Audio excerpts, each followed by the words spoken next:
to overcome greed, anger, ignorance, jealousy, and other evil deeds. Craving, greed, affection, desire. Most people define happiness as the satisfaction of all desires. The desires are boundless, but our ability to realize them is not. And unfulfilled desires always create suffering. When desires are only partially fulfilled, we have a tendency to continue to pursue until a complete fulfillment is achieved. Thus, we create even more suffering for us and for others. We can only realize the true happiness and a peaceful state of mind when our desires are few. This is one of the great steps towards the shore of liberation. The Buddha taught, craving and desire are the cause of all unhappiness or suffering. Everything sooner or later must change. So do not become attached to anything. Instead, devote yourself to clearing your mind and finding the truth, lasting happiness. Knowing how to feel satisfied with few possessions help us destroy greed and desire. This means being content with material conditions that allow us to be healthy and strong enough to cultivate. This is an effective way to cut through the net of passions and desires, attain a peaceful state of mind, and have more time to help others. In the middle-length discourses, the Buddha taught, O bhikkhus, with sense desires as cause, with sense desires as motives, kings are fighting with kings, Katiya are fighting with Katiya, Brahmanas are fighting with Brahmanas, householders are fighting with householders, mother is fighting with son, son is fighting with mother, father is fighting with brother, brother is fighting with sister, sister is fighting with brother, friend is fighting with friend. When they engage themselves in fighting, in quarrels, in disputes, they attack each other with hands. They attack each other with stones. They attack each other with sticks. They attack each other with swords. Thus they are going to death, or to suffer like death. O bhikkhus, with sense desires as cause, with sense desires as motives, they take hold of spears. They take hold of shields. They wear bows and arrows. They arrange themselves in two lines, and arrows are thrown at each other. Knives are thrown at each other. Swords are slashed at each other. They pierce each other with arrows. They slash each other with knives. They cut each other heads with swords. Thus they are going to death, or to suffer like death. We are living in a material world, where we must encounter all kinds of objects, such as sights, sounds, tastes, sensations, thoughts and ideas. Desire arises from contact with these pleasing objects.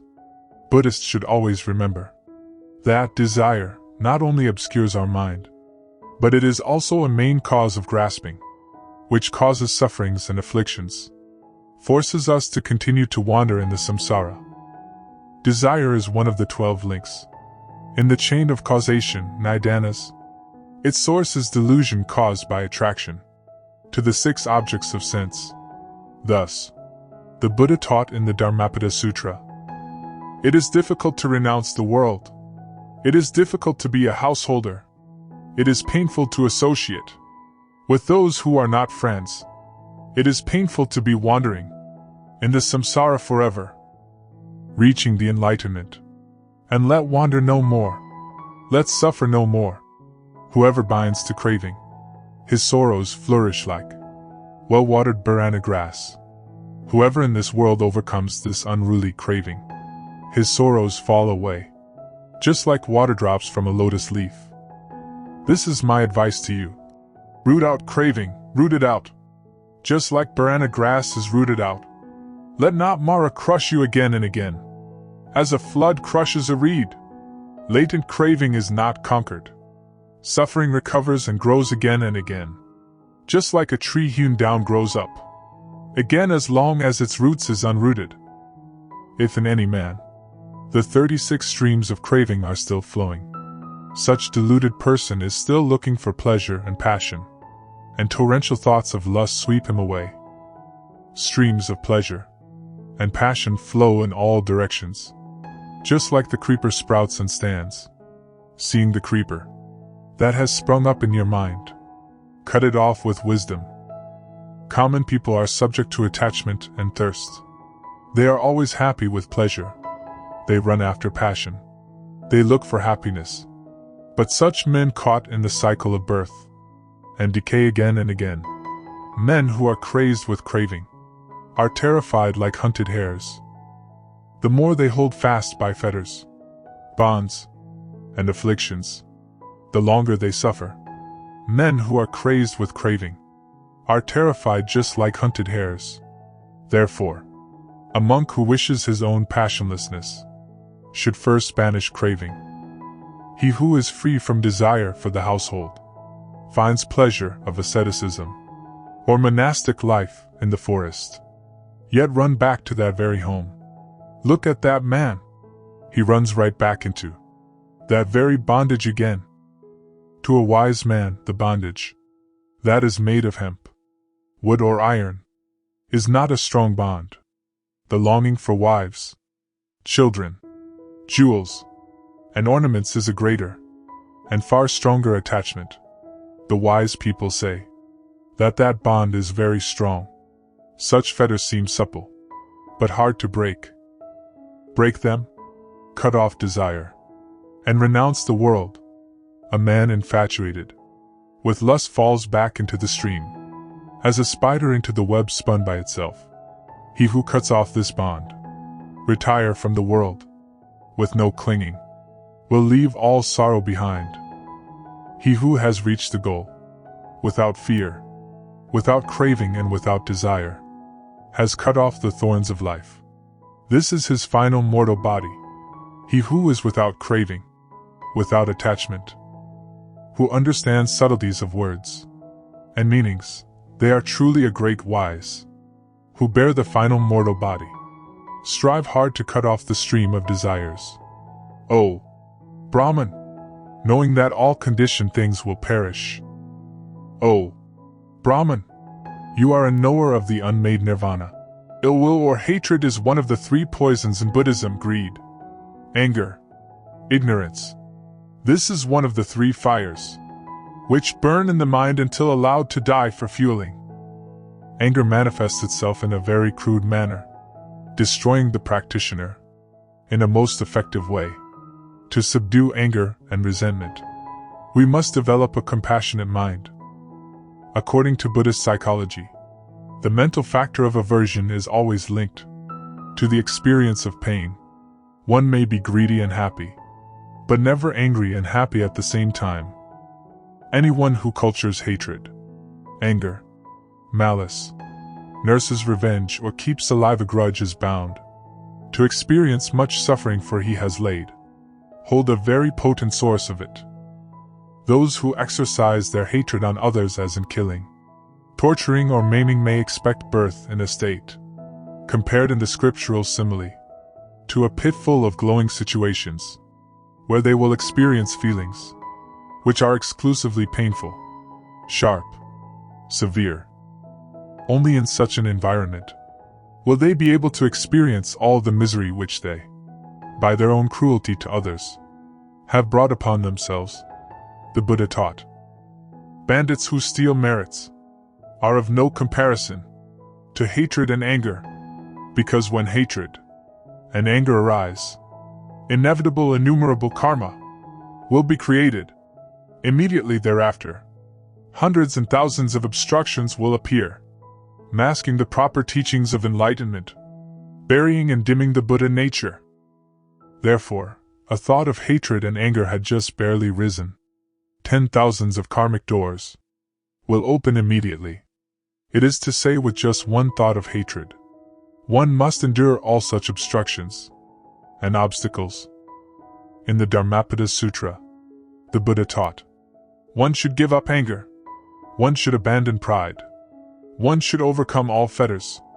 No suffering befall him who calls nothing his own. He who controls his anger, which arises as a rolling chariot, he is a true charioteer. Other people are only holding the rein. conquer anger by love. Conquer evil by good, conquer stingy by giving. Conquer the liar by truth. One should guard against the bodily anger, or physical action, and should control the body. One should give up evil conduct of the body. One should be of good bodily conduct. One should guard against the anger of the tongue. One should control the tongue.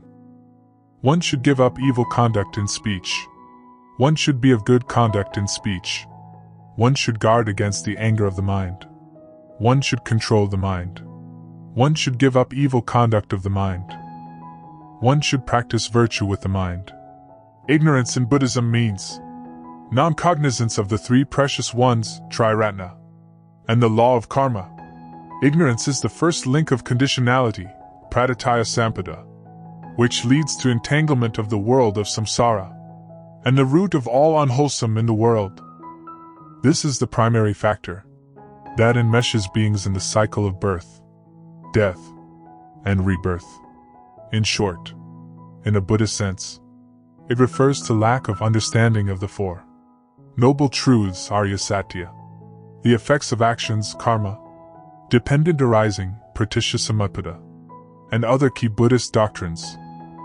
In Madhyamaka, ignorance, or avidya, refers to the determination of the mind, through ideas and concepts, that permit beings to construct an ideal world, that confers upon the everyday world its forms and manifold quality, and that thus block vision of reality.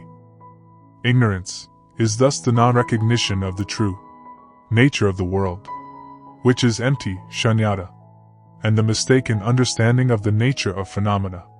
Thus, ignorance has a double function. Ignorance veils the true nature, and also constructs the illusory appearance. Ignorance characterizes the conventional reality. For the Sautrantikas and Vaibhashikas, ignorance means seeing the world as unitary and enduring, whereas in reality it is manifold and impermanent. Ignorance confers substantiality on the world and its appearances. In the Yogacaras' view, ignorance means seeing the object as a unit independent of consciousness, when in reality it is identical with it. Ignorance means unenlightened, the first or last of the 12 nidanas. Ignorance is illusion or darkness without illumination, the ignorance which mistakes seeming for being, or illusory phenomena for realities. Ignorance of the way of escape from sufferings, one of the three affluences that feed the stream of mortality, or transmigration. Sometimes ignorance means maya, or illusion. It means complete darkness without illumination. The ignorance which mistakes seeming for being, or illusory phenomena for realities. Ignorance is the main cause of our non-enlightenment. Ignorance is only a false mark, so it is subject to production, extinction, increase, decrease, defilement, purity, and so on. Ignorance is the main cause of our birth, old age, worry, grief, misery, and sickness, and death. Ignorance is one of the three fires, which must be allowed to die out before nirvana is attained. The erroneous state of mind, which arises from belief in self. In Zen, ignorance is not seeing things as they really are. It is failing to understand the truth about life. As long as we have not developed our minds to obtain wisdom, we remain ignorant of the true nature of things. According to Buddhism, ignorance means regarding the self as real. Due to ignorance, people do not see things as they really are, and cannot distinguish between right and wrong. They become blind under the delusion of self, clinging to things which are impermanent, changeable, and perishable. Once anger arises, one has nothing but ignorance. In order to eliminate ignorance, you should meditate on causality. All of our psychological problems are rooted in ignorance, in delusion. Ignorance is the crowning corruption. Our greeds, hates, conceits, and a host of other defilements go hand in hand with our ignorance. The solutions are to be found in the problems themselves, and hence, we should not run away from our problems. Analyze and scrutinize the problems, and you will see that they are human problems. So do not attribute them to non-humans. Our real problems can be solved only by giving up illusions and false concepts, and bringing our lives into harmony with reality, and this can be done only through meditation. Ignorance is also thoughts and impulses that try to draw us away from emancipation. If we wish to liberate ourselves from these hindrances, we should first recognize them through meditation. Just as the Buddha described in his discourses how he would exclaim, "Mara, I see you." Zen practitioners should remember that the purpose of disciplined meditation practice is to eliminate ignorance, to open the essential nature of mind, and to stabilize awareness. Through meditation, we concentrate on things with an undistracted awareness. We are not thinking about anything, not analyzing, not getting lost in flux of things, but just seeing the nature of what is happening in the mind. Through practices of meditation, our mind becomes clearer and clearer. It is to say, ignorance is gradually eliminated through the course of meditation. If you think that your mind can only be opened by a certain master out there, you are never cultivating in accordance with Buddhism at all. If you think someone out there can eliminate ignorance for you, you are not a devout Buddhist. Other evil deeds mean other evil actions or evil karmas. All karmas are controlled by the threefold deed: body, speech, and mind. 3 deeds of the body, 4 deeds of the mouth, and 3 deeds of the mind. From the earliest period, Buddhist thought has argued that evil and immoral actions are the result of ignorance, avidya, which prompts beings to engage in actions, karma, that will have negative consequences for them. Thus, evil for Buddhism is a second-order problem, which is eliminated when ignorance is overcome. Thus, the definition of sin and evil is pragmatic. Evil actions are those that result in suffering, and whose consequences are perceived as painful for beings who experience them. In order to reduce committing sins and creating karmas, we need to refrain from greed, anger, ignorance, jealousy, and other evil thoughts to which people are subject. We need strength of mind, strenuous effort, and vigilance. When we are free from the city life, from nagging preoccupation with daily life, we are not tempted to lose control. But when we enter in the real society, it becomes an effort to check these troubles.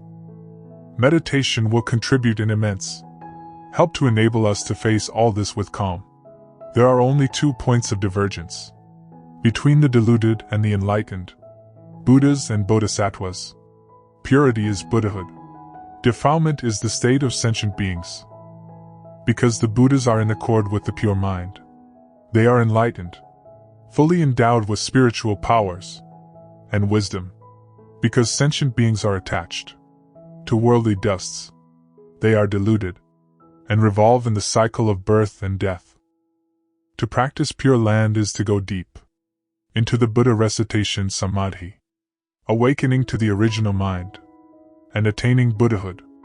Therefore, if any deluded, agitated thought develops during Buddha recitation, it should be severed immediately, allowing us to return to the state of the pure mind. This is the method of counteracting afflictions with the meditating mind.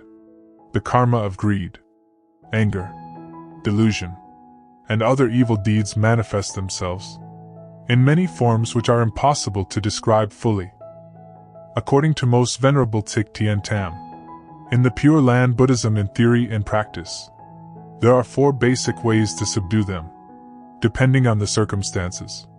The practitioner can use either one of these 4 methods to counteract the karma of greed, anger, and delusion.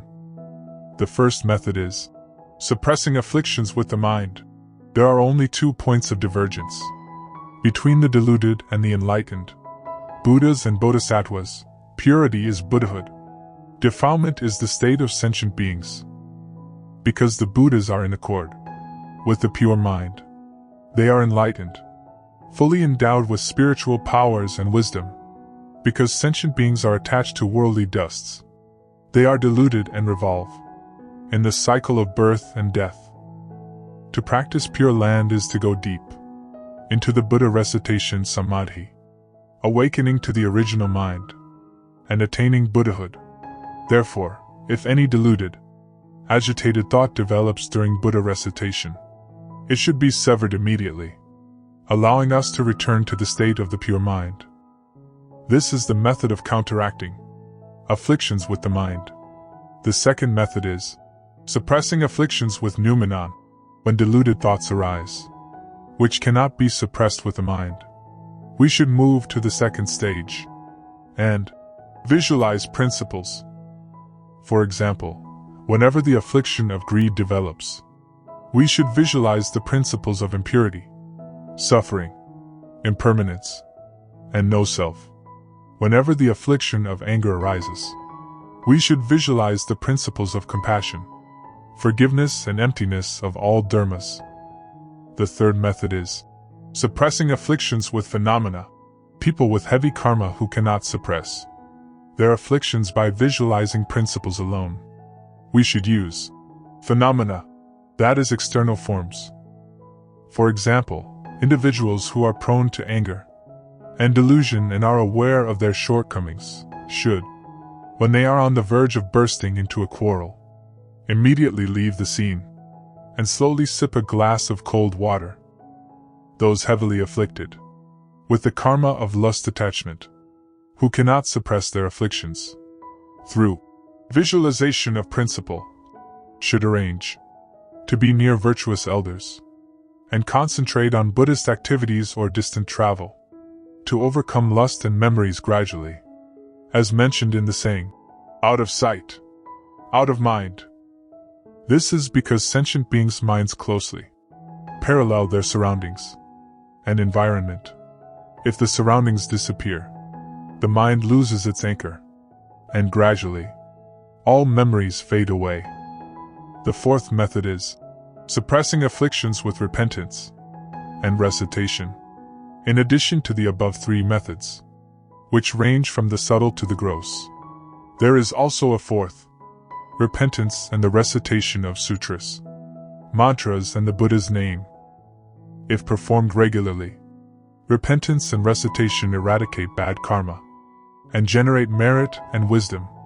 For this reason, many cultivators in times past, before receiving the precepts or embarking upon some great dharma work, such as building a temple or translating a sutra, would vow to recite the great compassion mantra tens of thousands of times, or to recite the entire larger Prajnaparamita Sutra, the longest sutra in the Buddha canon. In the past, during lay retreats, if a practitioner had heavy karmic obstructions and could not recite the Buddha's name with a pure mind or clearly visualize Amitabha Buddha, the presiding Dharma master would usually advise him to follow the practice of bowing repentance with incense. This method consists of lighting a long incense stick and respectfully bowing in repentance while uttering the Buddha's name until the stick is burned out. There are cases of individuals with heavy karma who would spend the entire 7 or 21 days retreat doing nothing but bowing with incense.